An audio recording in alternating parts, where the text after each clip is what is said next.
ช่วงรายการประทีปทองรายการประทีปทองเดิมทีแล้วเป็นรายการที่ท่านพระมหาทรัพย์นรินทร์โทเปิ่นจัดรายการออกวิทยุ AM อาตมาก็เอามาทวนให้ญาติโยมได้ฟังแถมครั้งหนึ่งฟังญาติโยมมีสัก5 สายเนาะโทรมาเจริญเปิลรักษาเจ้าท่านพระครูโรงพยาบาลนาโดยมาอยู่เนอะโดยมาแล้วโยมก็ตึงเอาวันโยมแม่ก็ตึงเอาหินห้อยมาเก่าเนาะ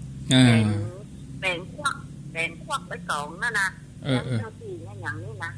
เล่าข่าวเนี่ยอยู่เนอะท่านพระครูมาละหินห้อยหรอหินเก่าเจ้าฟังอยู่นะเจ้าเป็นกำลังใจนะสาธุอ้าวต่อไป0998366322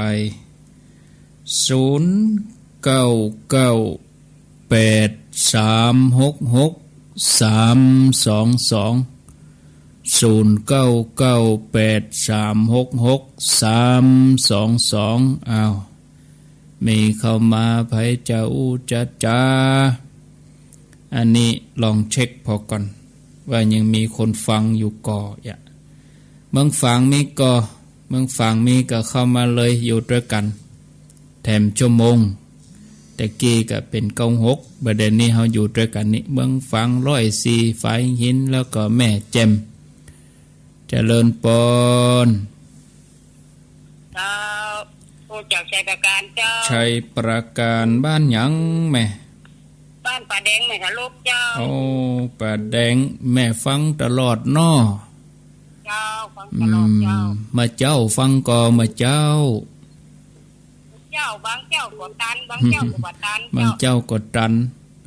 หน้านี้มาป้อนหนาวแล้วเนาะลูกเจ้ามันเป็นหยังกะหน้านี้เนาะฟังกันไปถึงวันเนอชัยประการสายต่อไปเจริญปนติดแล้วไหว้ตาเจ้าตัวมาอยู่เด้อท่านอยู่ไ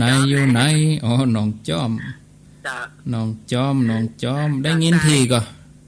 จะได้ยินทีอยู่104นะประเภทนี้ก็เหมือนกันน่ะกะนี่ก็มียันเหล้าขาวเนอะวางไว้บนนะน่ะกะถึงเนี่ยหรอเนาะทิ้งผ้ากับไว้อยู่น่ะการทุกสิ่งทุกอย่างนะเพราะว่าคุณยายเป็นคนเฒ่ามันอยู่บ้านเนาะเป็นผีน่ะเอาเหล้าขาวแล้วปีไหนก็เปลี่ยนเตื้อเนาะเจ้าทำอยู่น่ะดีกะการฟ้าผ่าหรอกน่ะยายที่บ้านนี่บ้านนะอันกะการฟ้าผ่าหรอกดีกะแบบบักเก่าไว้จ่าเจ้าท่าน เก่าโบราณเปิ้นก็ทำกันนั่นเนาะเจริญปนเจ้าซอยสาเจ้าจากตังใดจากบ้านที่หลงเจ้าบ้านที่หลงกะเจ้าฟังชัดเจนดีเนาะเจ้าชัดเจนชัดแจ๋วดีฟังคลื่น104กะเดี๋ยวนี้ฟัง104ไฟหินนะ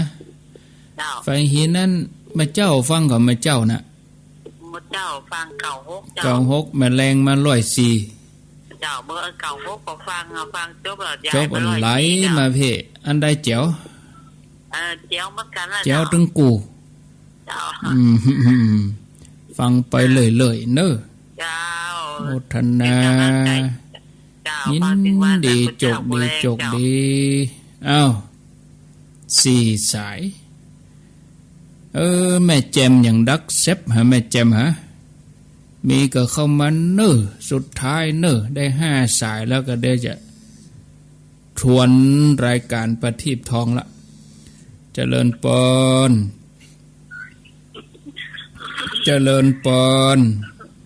ไม่สาเช้าจากที่ไหนลูกมันน้องฝางไหมเนอะเมืองฝางกะใช่ไม่เป็นยังก็เป็นยังบ่เป็นยังไม่เป็นไรศูนย์กันไปเอาแม่สีพันแล้วอ้อนี่บ่ได้โตเด้อเจ้ามันบ่ติดสิแม่สีพันเนาะใช่มันฟังม่วนดีคือมีหลายอย่างเนาะโคตรให้เขาเหมือนเจ้าโคตรให้เราน่ะกันเนาะนั่นน่ะก็นั่นน่ะ เนี่ยไม่ใช่มันที่พอดีนะเอาคิดกับเขามันก็จะอยู่ที่เฮาเลยน่ะตลอดไปเพราะฉะนั้นมันต้องคิดอย่างเลยแน่นอนกาสบายมากเลยสบายเลยสบายยิ้มตลอดนี่บ่ค่อยสบายนะน้ำฮ้อนลวกแม่เนี่ยโอ้เป็นยังไงฮะเวลาจะไปไหว้ศพหลวงปู่นะแล้วไปแวะศพที่จังยืนก่อนแล้วก็ไปจำตองอยู่ได้2 วันก็เป็นอย่างสักอย่างเข้าวันที่3เอาแล้วโอ้แล้วใส่ยุกใส่ยาอย่างดีแล้วก็เจ้าแม่ไปหาหมอที่จำตองน่ะใส่ยาแล้วก็ดีใส่ยาก็ดียังเดือนมาได้ดีท่านในเดือนนี้สักเดือนก็ดีแล้วเนาะเดือนก็ดีกินยาแล้วก็ทาบัวหิมะน่ะกลับไปอย่างก็กับบ้านจระเข้บ้านหางจระเข้ดีก้อยปันหอมปันหายเนอสาธุสาธุอ้าวและเอาแต่อีก่อนครบแล้วครบ5 สายแล้วครบแล้วก็มีโรงพยาบาลลานนาเนาะชัยประการสายที่2ป่าแดงสายที่3หนองจ้อมสันทรายสายที่4บ้านทิหลวงอำเภอบ้านทิฝั่ง104แล้วก็แม่4,000ร่องอ้อไหลตัวมาตี104นี่ขออนุโมทนายินดีเนอเอามาทวนคำถามรายการประทีปทองก็คงจะเป็นนั้นช่วงรองสุดท้ายวันพุธนี่ก็คงจะสุดท้ายอีนะเพราะว่ามีคำถามแม่2 ท่านบดายเนาะที่เปิ้นเขียนเข้ามานี่อันนี้เป็นคำถามของพระศรีนวลอินทวังโสอยู่วัดหัวรินตำบลแม่พิกอำเภอแม่สวยจังหวัดเชียงรายเขียนจดหมายมาถามในรายการประทีปทองที่ท่านพระมหาทรัพย์นรินโทหรือว่าพระสุนทรปริยัติวิกรมอดีตเจ้าคณะอำเภอเวียงป่าเป้าอดีตเจ้าวาดวัดป่างิ้วเปิดจัดรายการพร้อมกันกับพระศรีธรรมนิเทศหรือว่าท่านพระมหากมลชุตินทโลวัดสันปะคอยสมัยนั้นกับปีพุทธศักราช2513ราวๆนี้ถึง2515รายการประทีปทองออกอากาศที่สถานีวิทยุวปท2 AM เชียงใหม่สถานีวิทยุทหารอากาศเชียงใหม่เปิ่นจัดรายการแล้วก็มีญาติโยมก็ดีพระคุณเจ้าก็ดีสมัยนั้นเปิ่นก็เขียนจดหมายสมัยนี้เฮาก็มีไลน์เฮามีโทรศัพท์โทรมาก็อู้กันได้เลยเฮามาเกิดจับเนาะญาติโยมแหละสมัยนั้นเปิ้นเขียนจดหมายกันดูวันนี้เป็นคำถามของพระศรีนวลอินทวังโสเขียนมาอยู่2 คำถามคำถามแรกนี่เปิ้นถามว่าผมได้อ่านหนังสือมาลัยเทพนิทานท่านผู้แต่งได้อธิบายว่าในสมัยที่พระศรีอานตรัสรู้คนในยุคนั้นบ่ได้ทำการทำงานบ่ได้ทำมาหากินจะมีแต่ความสุขจะเป็นความจริงประการใดและกายของพระศรีอานนั้นใหญ่ถึง80 ศอกแล้วเปิ้นจะมีอายุยืนถึง 80,000 ปีจะจริงเท็จอย่างใดประการใดครับท่านเจ้าคุณมหาทรัพย์นรินโทเปิ้นก็ตอบว่าก็น่าสนใจนะน่าสนใจแต่น่าเสียใจเนอะผมตอบบ่ได้ที่ตอบบ่ได้เพราะว่าตัวผมนั้นบ่ได้สำเร็จอนาคตังสยานจึงบ่ฮู้ได้ว่าจริงอย่างใดในเทพนิทานที่ว่ามาเมื่อมีผู้เขียนไว้แล้วจะจริงหรือบ่จริงก็ฟังหูไว้หู คอยดูต่อไปดีกว่าเมื่อกาลเวลานั้นมาถึงจะรู้เองแต่เขาจะอยู่ถึงหรือเปล่าจะจริงหรือว่าจะหลอกแต่ทางที่ดีเนี่ยผมว่าเจือกรรมพระพุทธเจ้าดีกว่าว่าอาติตังอนาควะมยะนิปติกังเขอนาคตังยะถะติตัมหีนันตังอปัตตัญจะอนาคตังปัจจุปันนัญจะโยธรรมังตัทธะวิปัสสติแปลว่าบุคคลบ่ควรคำนึงถึงอดีตแล้วบ่พึงสงสัยในอนาคตเพราะอดีตล่วงไปแล้วอนาคตยังมาบ่ถึงและผู้ใดย่อมหันธรรมอันเป็นปัจจุบันนั้นผู้นั้นหูแจ้งแทงตลอดอันบ่เลวบ่กำเริบหือได้พึงบำเพ็ญความเพียรพึงทำวันนี้เสียไผหูว่าความตายจักมีในวันพรุ่งนี้บ่มีไผจะป้นพญามัจจุราชผู้เป็นเสนาหมู่ใหญ่นักปราชญ์ผู้หูย่อมห้องในการบำเพ็ญเพียรผู้บ่เกียจค้านตึงกลางวันกลางคืนนี้ว่าหูอยู่ลาตรีแล้วเจริญคำถามที่สองถามว่าผมได้เปิดอ่านหนังสือฉบับหนึ่งได้แต่งเป็นปัญหาอย่างนี้กอไก่บออันยังแสนลึกขอไข่ซึกอันยังลบลำบากคอควายยากอันยังตีแสนเข็นงองูเห็นอันยังน่ากลัวจอจานกลัวอันยังหนีบะป้นบออันยังแสนลึกซึกอันยังหบบะลำบากยากอันยังแสนเข็นเห็นอันยังน่ากลัวกลัวอันยังหนีบะป้นท่านเจ้าคุณมหาทรัพย์เปิ้งกับเราว่าบอที่แสนลึกนั่นคือตัวตัณหา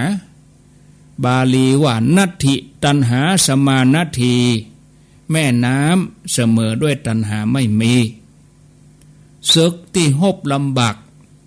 ก็คือตัวมานะทิฏฐิของคนเนี่ยหบละยากลำบากยากอันยังแสนเข็นได้แก่กายตีกว้างศอกยาววาหนาคืบเขาเนี่ยเข็นไปสร้างคนงามความดีนี่ยากติดหันติดนี่ห่วงนั่นห่วงนี่เพราะใจบ่อยากไปเปิ้นก็เลยว่ายากเย็นแสนเข็นนั่นน่ะเห็นอันยังที่น่ากลัวคือเห็นรูปนามว่าเป็นอนิจจังทุกขังอนัตตาเมื่อบำเพ็ญวิปัสสนากรรมฐานจนญาณเกิดก็จะหันเป็นของน่ากลัวเป็นสิ่งที่บ่ใจจะมายึดติดเป็นสิ่งที่บ่เที่ยงแต่แน่นอนหันร่างกายของเฮาเป็นของน่ากลัวน่าเกลียดน่ากลัว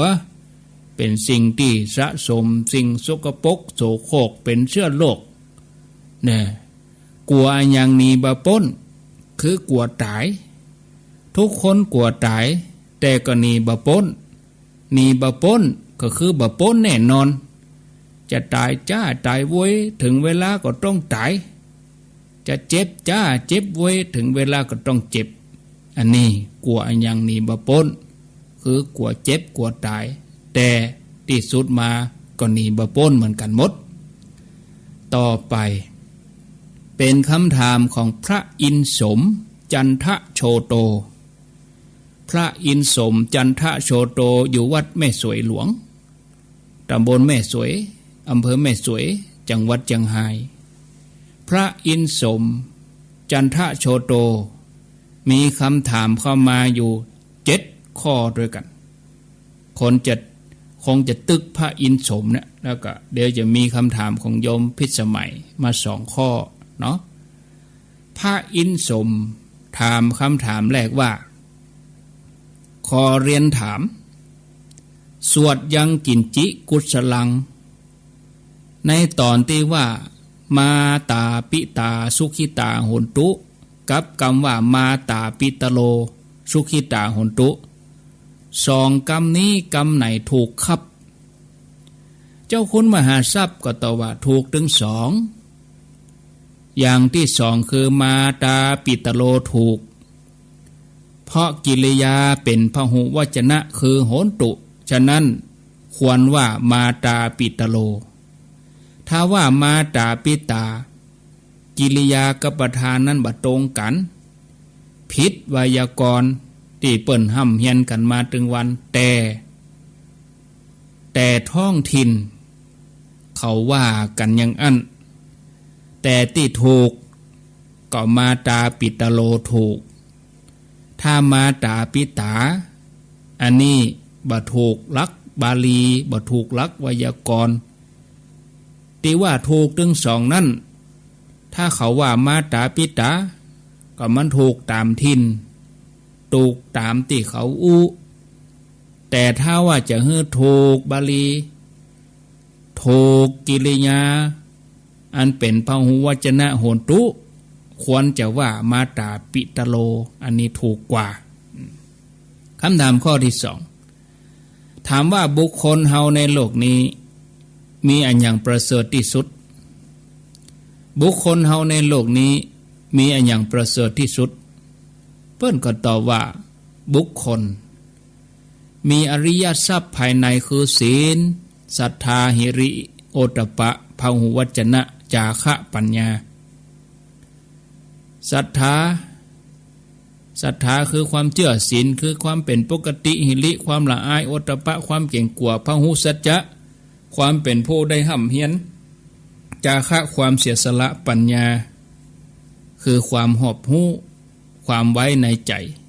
อันนี้ประเสริฐที่สุดข้อต่อมาข้อที่สามในโลกนี้มีอันยังเป็นภัยใหญ่ที่สุดยิ่งกว่าข้าศึกทั้งหลายทั้งปวงเปิ้นก็ตอบว่าภัยใหญ่ที่สุดนั่นคือความเกิดความแก่ความเจ็บความตาย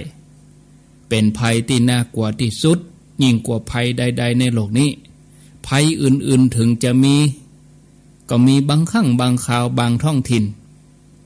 ถ้ามีปัญญามีอาวุธก็ลบหลีกหนีพ้นได้ส่วนภัยถึงสี่อย่างนี้ที่ว่ามานี้บ่มีภัยเลยที่เกิดมาโลกนี้จะลบหนีไปได้ก็เลยจัดว่าเป็นภัยที่น่ากลัวที่สุดข้อที่สี่ถามว่าทุกคนในโลกนี้ฮักอันยังมากที่สุดตอบฮักตัวเก่านักที่สุดถึงแม้หมู่ป้าใจหนุ่มฮักหญิงสาวที่เขามีความฮักกันบอกว่าฉันรักคุณคุณรักฉั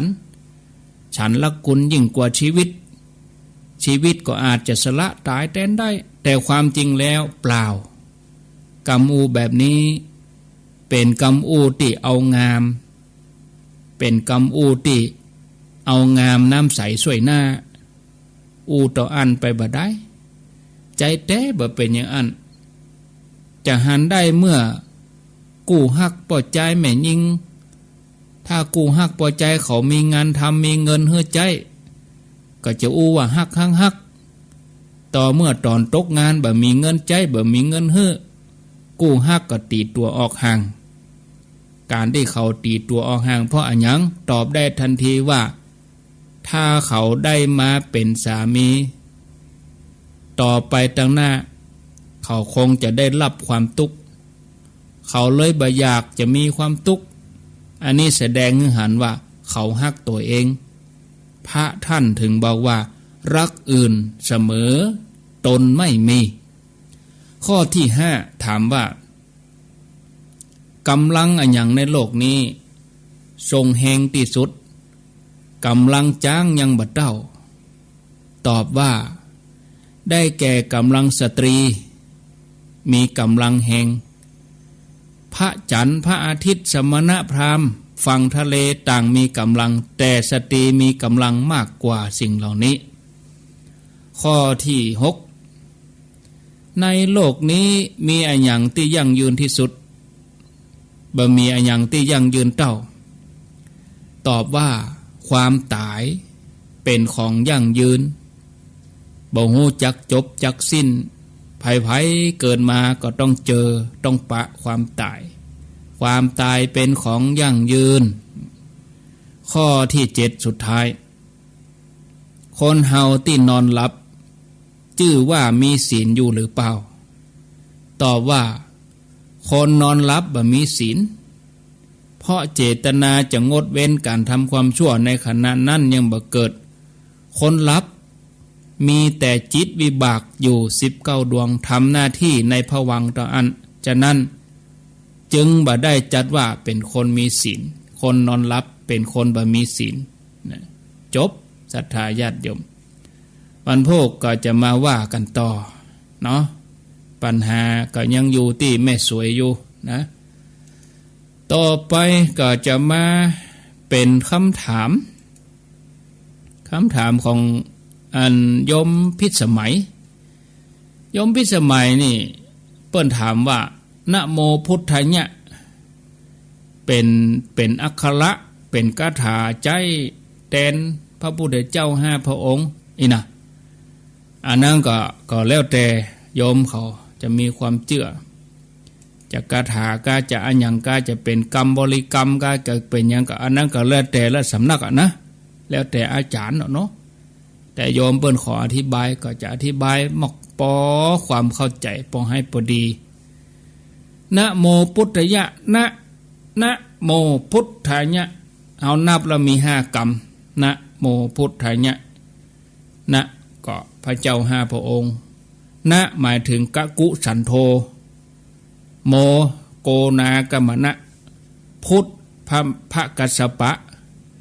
ทาสมณะโคดมญะสีอริยะเมตไตรเนี่ยค่ะนะโมพุทธายะ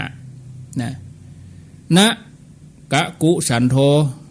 อันนี้เปิ่นใจเขียนแทนถาดน้ำอาโปถาด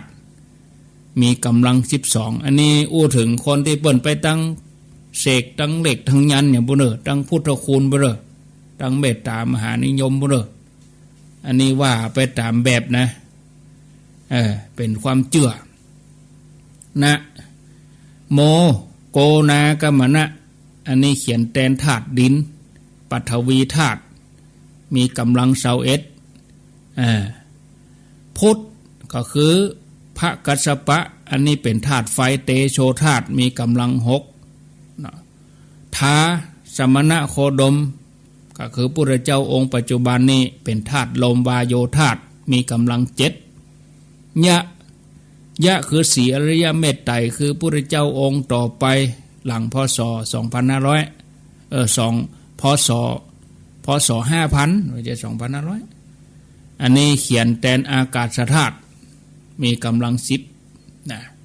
อันนี้ก็ว่ากันไปถ้าเฮามารวมก็เป็นกำลังของพระพุทธพระเจ้ามี56นะเอากำลังถึง5ที่ว่ามานี่นะเอากำลัง12กำลัง21กำลัง6กำลัง7กำลัง10มารวมกันก็จะได้อยู่56พอดีนี่เนาะอันนี้คือนะโมพุทธายะนะโมพุทธายะต่อไปคำถามต่อไปมหาโมคคัลลานะอดีตชาติเนี่ยเปิ้นเกิดเป็นลูกคนเดียวของพ่อปองแม่หรอโยมพิสมัยถามว่าเปิ้นโดนโจรบุบตีเพราะว่ากรรมเก่าเปิ้นเคยฆ่าพ่อฆ่าแม่แล้วบัดเดี๋ยวนี้เปิ้นตกมันหกกะก็อย่างใดกะอีเนาะก็ความจริงแล้วก็เวลาก็มีพอดีก็จะอู้ให้ฟังเห็นสักเล็กน้อยเท้าความเห็นสักน้อยหนึ่งนะศรัทธาญาติโยมทั้งหลายโมคคัลลานะเปิ้นโดนโจรบุบบั้นปลายชีวิตเปิ้นเนี่ยเวลาผ่านไปเนาะขณะที่พระโมคคัลลานะนี่เปิ้นพักอยู่ที่กาลศิลาในเมืองมคธหมู่เดรัจฉีทั้งหลายก็มีความแค้นโมคคัลลานะ